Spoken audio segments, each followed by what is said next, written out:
ಆತ್ಮೀಯ ವೀಕ್ಷಕರೇ, Royson creations YouTube ಚಾನಲ್ಗೆ ನಿಮಗೆ ಸ್ವಾಗತ. ಇಂದಿನ ಈ ವಿಡಿಯೋದಲ್ಲಿ 9ನೇ ತರಗತಿಯ ಇಂಗ್ಲಿಷ್ ಭಾಷೆಯ ಮೌಲ್ಯಾಂಕನ ಪ್ರಶ್ನಪತ್ರಿಕೆಯ ಮಾದರಿ ಪ್ರಶ್ನಪತ್ರಿಕೆಯನ್ನು ನಾನು ನಿಮ್ಮ ಜೊತೆ ಡಿಸ್ಕಷನ್ ಮಾಡ್ತಾ ಇದ್ದೀನಿ. ಯಾರೆಲ್ಲ ಮೊದಲ ಬಾರಿ ನಮ್ಮ ಚಾನಲ್ ನೋಡ್ತಾ ಇದ್ದೀರಾ, ಸಬ್ಸ್ಕ್ರೈಬ್ ಮಾಡಿ ಹಾಗೂ ನಿಮ್ಮ ಫ್ರೆಂಡ್ಸಿಗೆ ಶೇರ್ ಮಾಡಿ. ಸೊ ಈಗ ಆಲ್ರೆಡಿ ನಾವು ಒಂದು ಮಾದರಿ ಪ್ರಶ್ನಪತ್ರಿಕೆಯನ್ನು ನಾವು ಶೇರ್ ಮಾಡಿದ್ದೆ. ಅದೇ ರೀತಿ ಮಾಡೆಲ್ ಕ್ವಶನ್ ಪೇಪರನ್ನು ಸಹ ಮಾಡಿದ್ದೀವಿ. ಅದರ ಲಿಂಕ್ ಡಿಸ್ಕ್ರಿಪ್ಷನಲ್ಲಿರುತ್ತೆ ಮಕ್ಕಳು, ಅದನ್ನು ಸಹ ನೀವು ನೋಡಿ, ಅದನ್ನು ನೋಡಿದರೆ ನಿಮಗೆ ಇನ್ನೊಂದು ಐಡಿಯಾ ಸಿಗುತ್ತೆ. ಅದೇ ರೀತಿ ನಾಳೆ ನೀವು ಬರೆಯುವಂತಹ ಪ್ರಶ್ನಪತ್ರಿಕೆಗೆ ಒಂದು ಮಾಡೆಲ್ ಕ್ವಶನ್ ಪೇಪರನ್ನು ಈ ವಿಡಿಯೋದಲ್ಲಿ ನಿಮ್ಮ ಜೊತೆ ಅವುಗಳ ಉತ್ತರದೊಂದಿಗೆ ಡಿಸ್ಕಷನ್ ಮಾಡ್ತಾ ಇದ್ದೀವಿ. ಸೊ ಕಂಪ್ಲೀಟ್ ವಿಡಿಯೋನ ನೋಡಿ ನಿಮಗೆ ಅರ್ಥ ಆಗುತ್ತೆ. First, 4 alternatives are given for each of the following questions are incomplete statements. Choose the correct alternative and write the complete answer along with its letter of alphabets. So here 4 questions will be there. Each questions carry 1 marks. First question, read the given conversation and choose the language function of the underlined sentence. Ranjan, would you like to join us to do this project? Convict, Ama, I love, but I prefer to do maths project. So ಅವ್ರು ಏನಂತ ಹೇಳಿದ್ರೆ correct ಆಗಿರುವಂತಹ language ಫಂಕ್ಷನನ್ನು choose ಮಾಡಿ underline ಹೇಳಿದಿರೋ ಸೆಂಟೆನ್ಸ್ಗೆ ಹೇಳಬೇಕು.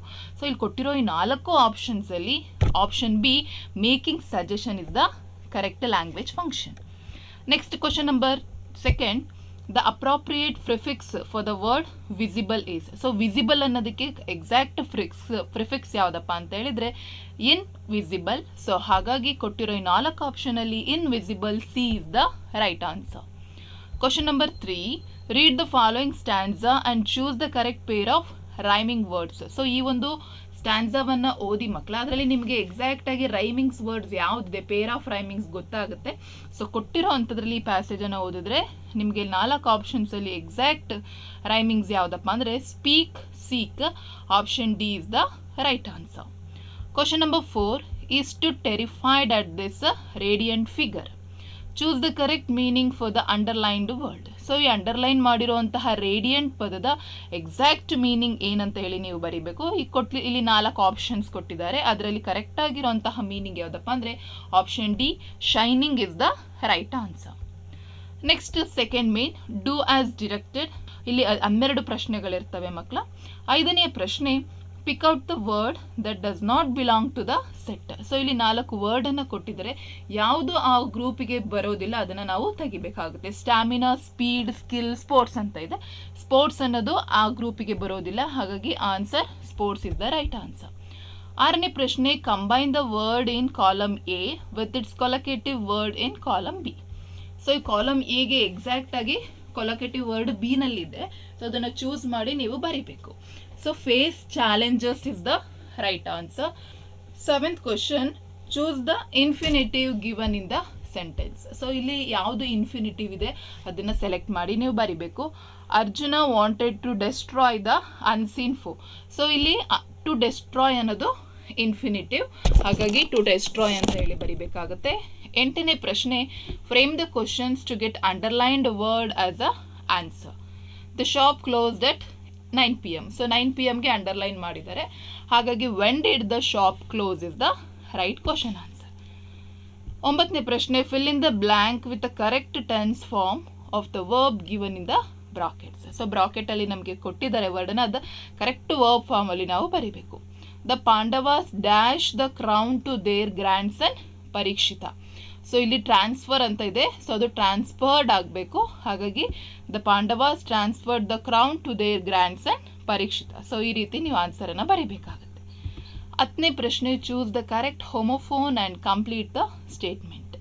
So ಇಲ್ಲಿ ಕರೆಕ್ಟ್ ಆಗಿರೋ ಹೋಮೋಫೋನನ್ನು ನೀವು ಅಲ್ಲಿಗೆ ಬರೀಬೇಕು. The hunter dash under the tree and soon as he fell sleep.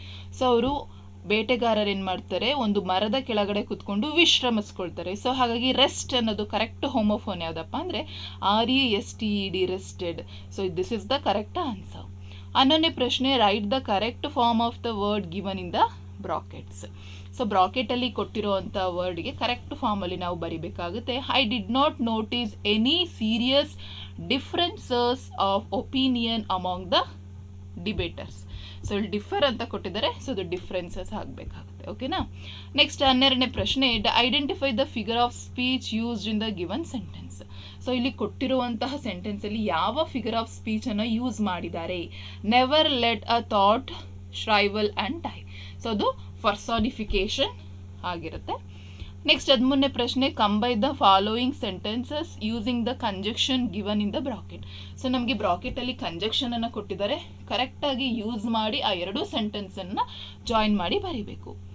Himanshu took out his story book, he read aloud to his friend. So ಅದನ್ನು ಕೊಟ್ಟಿದ್ದಾರೆ, ಅದನ್ನು ನೀವು Himanshu took out his story book and read loud to his friend. So ಈ ರೀತಿ ಬರೆದ್ರೆ ಕರೆಕ್ಟಾಗಿ ನಿಮಗೆ 1 ಅಂಕ ಸಿಗುತ್ತೆ. 14ನೇ ಪ್ರಶ್ನೆ, change the statement from active to passive voice. Vedant plucked some fruits. So some fruits were plucked by Vedant is the correct passive voice. 15ನೇ ಪ್ರಶ್ನೆ, replace the underlined word with the correct phrasal verb. So ಇಲ್ಲಿ underline ಎಳೆದಿರುವಂತಹ ಲೈನ್ಗೆ ನಾವು correct ಆಗಿರುವಂತಹ phrasal ವರ್ಬನ್ನು ನಾವು ಬರಿಬೇಕಾಗುತ್ತೆ. We reserved some money to help the needy and elderly people. So ಅಲ್ಲಿ ಕೊಟ್ಟಿದ್ದಾರೆ set off, set out, set aside, set in ಅಂತ. ಸೊ ಅದಕ್ಕೆ ಕರೆಕ್ಟಾಗಿರೋ ಫ್ರೇಸಲ್ ವರ್ಬ್ ಯಾವುದಪ್ಪ ಅಂದರೆ set aside is the correct phrasal verb. 16ನೇ ಪ್ರಶ್ನೆ, change the given statement into negative. So ನೆಗೆಟಿವ್ಗೆ ಸ್ಟೇಟ್ಮೆಂಟನ್ನು ಚೇಂಜ್ ಮಾಡಬೇಕು. Karthik is a musician. So ನೆಗೆಟಿವ್ಗೆ ಹೇಗೆ ಮಾಡಬೇಕು ಅಂದರೆ Karthik is not a musician. Next 3rd main, the following statement has 2 errors, correct the sentence using the given clues. So ಇದಕ್ಕೆ 2 ಅಂಕ ಇರುತ್ತೆ. 17ನೇ ಪ್ರಶ್ನೆ, Chinnaswamy Subrahmanya Bharati was a writer, poet and a social reformer. So question number A, spelling to be correct. ಇಲ್ಲಿ ಕೊಟ್ಟಿರೋದ್ರಲ್ಲಿ ಯಾವುದು spelling correct? So writer ಇಲ್ಲಿ ನೋಡಿ ಸ್ಪೆಲ್ಲಿಂಗ್ ತಪ್ಪಿದೆ, WRITER ಆಗಬೇಕು writer. And capital letter to be corrected. ಇಲ್ಲಿ ಅವರ ಹೆಸರನ್ನು ಸ್ಮಾಲ್ ಲೆಟರಲ್ಲಿ ಬರೆದಿದ್ದಾರೆ, ಹಾಗಾಗಿ ಅದು ಕ್ಯಾಪಿಟಲ್ ಲೆಟರ್ ಆಗಬೇಕು. ಹಾಗಾಗಿ ಚಿನ್ನಸ್ವಾಮಿ C ಕ್ಯಾಪಿಟಲ್ ಆಗಬೇಕು. ಸೊ ಅಷ್ಟು ಮಾಡಿದ್ರೆ 2 ಅಂಕ ಸಿಗುತ್ತೆ. ನೆಕ್ಸ್ಟ್ 4th ಮೇನ್, 18ನೇ ಪ್ರಶ್ನೆ, read the following paragraph and answer the questions that follows. So ಇಲ್ಲಿ ನಿಮಗೊಂದು ಪ್ಯಾಸೇಜನ್ನು ಕೊಟ್ಟಿರ್ತಾರೆ ಮಕ್ಕಳ, ಆ ಪ್ಯಾರಾಗ್ರಾಫನ್ನು ಓದ್ಕೊಂಡು ನೀವು ಆನ್ಸರನ್ನು ಮಾಡಬೇಕಾಗತ್ತೆ. ಸೊ ಮನಸ್ಸಲ್ಲೇ ಓದ್ಕೊಳ್ಳಿ, ನಾನು ಡೈರೆಕ್ಟ್ ನಿಮಗೆ ಆನ್ಸರ್ ಮಾಡ್ತಾ ಹೋಗ್ತೀನಿ. Question number A, what is the ambition expressed in the above paragraph. ಏನನ್ನು ಅಲ್ಲಿ ಎಕ್ಸ್ಪ್ರೆಸ್ ಮಾಡಿದ್ದಾರೆ ಆಂಬಿಷನನ್ನು? The ambition is to travel around the world and drive a Mercedes Benz car. Question number B, a strong desire to achieve something. So given 1 word form of paragraph. So ಅದಕ್ಕೆ ambition ಅಂತ ಹೇಳಿ ಬರೆದ್ರೆ ನಿಮಗೆ 1 ಅಂಕ ಸಿಗುತ್ತೆ. Question number 19, read the following conversation and answer the question that follow. So ಇಲ್ಲಿ interview ಮತ್ತು ಅಬ್ದುಲ್ ಕಲಾಮರ ನಡುವೆ ಒಂದು ಕಾನ್ವರ್ಸೇಷನ್ ನಡೆದಿದೆ. ಸೊ ಅದರ ಮೇಲೆ ಪ್ರಶ್ನೆ ಕೇಳಿದ್ದಾರೆ. Question number A, what is the question asked by the interviewer to doctor Abdul Kalam. So Abdul Kalam ಅವರಿಗೆ ಇಂಟರ್ವ್ಯೂನ ನಡೆಸೋರು ಏನು ಪ್ರಶ್ನೆ ಕೇಳ್ತಾರೆ? The interview asked doctor Abdul Kalam what is the favorite leisure time activities were. Question number B, why did Dr. Abdul Kalam like music? Because music heals the mind. So ನೋಡಿ ಎಷ್ಟು ಈಸಿಯಾಗಿ 2 ಅಂಕವನ್ನು ತೆಗೆದುಕೋಬಹುದು. 20ನೇ ಪ್ರಶ್ನೆ, number of children like the different colours is given. The result is as follows. Read the picture carefully and answer the questions that follows. So ಇಲ್ಲಿ picture ಕೊಟ್ಟಿದ್ದಾರೆ. So picture ನೋಡಿದ ತಕ್ಷಣ ಗೊತ್ತಾಗುತ್ತೆ, ಯೆಲ್ಲೋ ಕಲರ್ ಜಾಸ್ತಿ ಇರೋದ್ರಿಂದ ಯೆಲ್ಲೋ ಕಲರ್ನ ಇಷ್ಟಪಡೋರು ತುಂಬ ಮಂದಿ ಇದ್ದಾರೆ. ಸೊ ಪ್ರಶ್ನೆಗೆ ಹೋಗೋಣ. Which colour is liked by most of the children? That is yellow colour. How many children like red? So ನೀವಾಗ ಆ ಪಿಕ್ಚರನ್ನು ನೋಡಿ 8 ಮಂದಿ ರೆಡ್ ಕಲರನ್ನು ಇಷ್ಟಪಡ್ತಾರೆ. Next question number 21, read the given advertisement carefully and answer the questions that follows. Question number A, when will the sale be held? ನೋಡಿ ಇಲ್ಲಿ ಕೊಟ್ಟಿದ್ದಾರೆ October 10 to 20. So answer direct ಆಗಿ ಬರಿಬೋದು October 10 to 20. How much discount is announced on all items? So 50%. So ಇದಿಷ್ಟು ಬರೆದ್ರೆ ನಿಮಗೆ 2 ಅಂಕ ಸಿಗುತ್ತೆ. Question number 22, read the following stanza and answer the questions that follow. So ಈ ಸ್ಟ್ಯಾನ್ಸವನ್ನು ಓದಿ ಅದ್ರ ಮೇಲೆ ಪ್ರಶ್ನೆಗೆ ಆನ್ಸರ್ ಮಾಡಬೇಕು. What is remembered in the rest her of years? In the rest of her years, the athlete remembers the glory of gaining gold medals at the Olympics. Question number B, in her teens, which game did the athlete participate in? So the athlete participated in the Olympics. Next, question number 23. Read the passage and answer the question that follow. So ಇದನ್ನ ಓದ್ಕೊಳ್ಳಿ. Why did Arun go to underground? Arun went to underground to avoid being arrested as she became a full-time activist in the Quit India movement. Question number B. What did Arun advise the freedom fighters? Freedom fighters ಗೆ ಅರುಣ್ ಏನಂತ advice ಮಾಡ್ತಾನೆ? Arun advised the freedom fighters not to all academic arguments on questions like violence and non-violence to divert attention from the STEM realities of the day. From the stern realities of the day, she wanted every students and youth to think and feel as the soldiers of the nation that is to come. Next, question number 24. Read the given passage and answer the following questions. So passage ಅನ್ನು ಓದ್ಕೊಳ್ಳಿ ಮಕ್ಕಳ. So question ಕೇಳಿದ್ದಾರೆ. What was the secret between Ranji and Mr. Kumar? So the secret between Ranji and Mr. Kumar was likely related to the lucky bat that Ranji used for his success in cricket. Question number B. Why could not Ranji score more? Ranji could not score more because he grew careless and allowed himself to be stumped by the wicket keeper in one instance. Fifth main, answer the following question in 5 to 6 sentence. So ಇಲ್ಲಿ ನಮಗೆ write the message reading the telephone conversation given below. So ಇಲ್ಲಿ ಟೆಲಿಫೋನಲ್ಲಿ conversation ಆಗೋದನ್ನ ಕೊಟ್ಟಿದ್ದಾರೆ. So ಅದರ ಮೆಸೇಜನ್ನು ಬರೀಬೇಕು. Dear ಅಪ್ಪ, just wanted to let you know that when you return, mom needs to be picked up from her office at 5 PM. Skanda mention you will be back around lunch time. Thank you Skanda. So ಇದಿಷ್ಟು ಮೆಸೇಜನ್ನು ಬರೆದ್ರೆ ನಿಮಗೆ ಅಂಕ ಸಿಗುತ್ತೆ. Next 26ನೇ ಪ್ರಶ್ನೆ. Sentence given below are the steps to be simple meditation. Rearrange them in the correct sequence. So ಇಲ್ಲಿ ನಮಗೆ ಕರೆಕ್ಟ್ ಸೀಕ್ವೆನ್ಸ್ ಅನ್ನು ಕೊಟ್ಟಿಲ್ಲ ಮಕ್ಕಳ, ರ್ಯಾಂಡಮ್ ಆಗಿ ಮಿಕ್ಸ್ ಮಾಡಿ ಕೊಟ್ಟಿದ್ದಾರೆ. ನಾವು ಅದನ್ನ ಕರೆಕ್ಟ್ ಸೀಕ್ವೆನ್ಸ್ ಅಲ್ಲಿ ಫೈಂಡ್ ಔಟ್ ಮಾಡಬೇಕು. ಸೊ ಹಾಗಾಗಿ ಫಸ್ಟ್ ಒನ್ ಆನ್ಸರ್ ಯಾವ್ದು ಬರುತ್ತೆ ಅಂದರೆ find yourself a comfortable seat. Next sit with your back straight, shoulders relaxed. Take a deep breath in through the nose. Next, fourth, hold for 3 seconds. Next, release through the mouth. Repeat steps 3 to 5. So idu correct sequence ಆಗಿರುತ್ತೆ. Next, sixth main, read the following text and answer the questions that follows. So ಇಲ್ಲಿ ನಮಗೆ passage ಅನ್ನು ಕೊಟ್ಟಿದ್ದಾರೆ, ಅದನ್ನು ಓದ್ಕೊಂಡು ಅದಕ್ಕೆ answer ಮಾಡಬೇಕು ಮಕ್ಕಳ. What did algo remind Sahu? So Algu reminds Sahu of the money he had not yet paid for the bullock. Why was Sahu not ready to pay for the bullock? Sahu was not ready to pay for the bullock because he believed the bullock bought them nothing but ruin. Who was nominated as the head punch? Juman was nominated as the head punch. So 3 ಅಂಕ ಈಸಿಯಾಗಿ ನೀವು ಅಲ್ಲಿ ಕಳಿಸ್ಕೋಬಹುದು. Next 28ನೇದು ಮತ್ತೆ ಅಲ್ಲೊಂದು ಪ್ಯಾಸೇಜನ್ನು ಕೊಟ್ಟಿದ್ದಾರೆ ನಿಮಗೆ. ಆ ಪ್ಯಾರಾಗ್ರಾಫನ್ನು ಓದಿ ಆನ್ಸರ್ ಮಾಡಬೇಕು. Question number A. Which were the games offered in the school? The games offered in the school var basketball, football and table tennis and hockey. And what was the dream of the speaker? The dream of the speaker was to become a footballer. Next, spending a lot of time studying and reading. Give one word from the extract, that is studious. Question number 29. So ಈ ಒಂದು ಪ್ಯಾರಾಗ್ರಾಫನ್ನು ನೀವು ಓದ್ಕೊಳ್ಳಿ. Question number A. Who wounded the beard man? The beard man was wounded by the king's bodyguard. Question number B. Who saved the life of the beard man? The king saved the life of the beard man by dressing his wound. Question number C. What decision did the beard man take?